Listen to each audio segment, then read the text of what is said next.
कई लोग चैलेंज भी देते हैं, हनुमान जी सभा नहीं करके आता हूँ यहाँ, तो पत्थर मार लिए तो भी करके गया।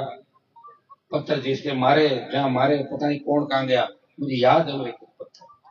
लेकिन मैं आपका ध्यान रखता हूँ, कोई दिक्कत नहीं यार। आप नाराज हो जाओ, कल को कह दो कि हनुमान जी ने हमारे अपना ही बाड़मेर के नेताओं के साथ ये घटना करा दी, इसलिए मैं बदले की कोई कार्रवाई नहीं करूंगा। आप ध्यान रखना इस बात का। बाकी जो सरकारें जिनसे डर रही है, उनके लिए 2 4 5 आदमियों को भगाना छोटी सी बात है। बन के कह दो ना कि 1 घंटे बाद मुझे ये रिजल्ट चाहिए, वो रिजल्ट राजस्थान में मुझे मिल जाए। लेकिन मैं ऐसा नहीं। उस दिन भी बच्चे अगर ज्यादा झगड़ा कर लेते, 5 7 बच्चे आपस में मर जाते, किसी का कुछ नहीं बिगड़ता। अशोक गहलोत का बेटा हरा हुआ था, हमारे लोगों के कंधे पे बंदूक रख के उन्होंने शिकार किया। मेरा सीएमए चाह रहा था झगड़ा हो, 5 7 मरे, हनुमान को जेल में डाल दो। तेजाजी महाराज की कृपा थी, इतना बड़ा हमला तलवारों से फायरिंग और पुलिस हमला करवा रही थी, मौजूद थी, फिर भी हनुमान बेनीवाल का बाल बांका नहीं हुआ, किसी के टच भी नहीं लगी, कितने डाल गया।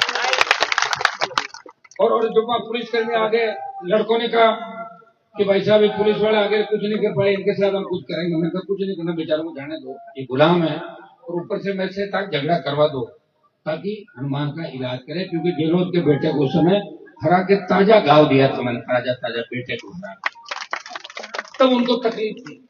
आज उसका आदमी कुछ नहीं, कहां से करा देगा। लेकिन मैं मेरी आपको बता दूं, मैंने कभी बच्चों का झगड़ा आपस में नहीं कराया। तुम झगड़ते हुए दिखे ना सड़क पे, मैं बीच में आ गया, तुम्हें लड़ने नहीं दिया। मैं करूँ मैं घायल हो चुका हूँ, मेरे गोली लग जाए, लेकिन मेरे बच्चे आपस में सामाजिक व्यवस्था ऐसे नहीं लड़ने चाहिए। एक नहीं 1000 उदाहरण बता सकता हूँ।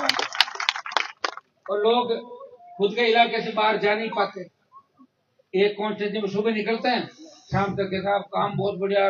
मुझे लोग कहते साहब वो एमएलए साहब तो बहुत काम कर रहे हैं। मैं क्या कर रहे हैं कि साहब सुबह से शाम तक इलाके में मोकाड़ करते हैं दिन भर। तो मैं ये काम करूँ क्या, मेरा इलाका पूरा राजस्थान है, ये विधानसभा क्षेत्र थोड़ी है।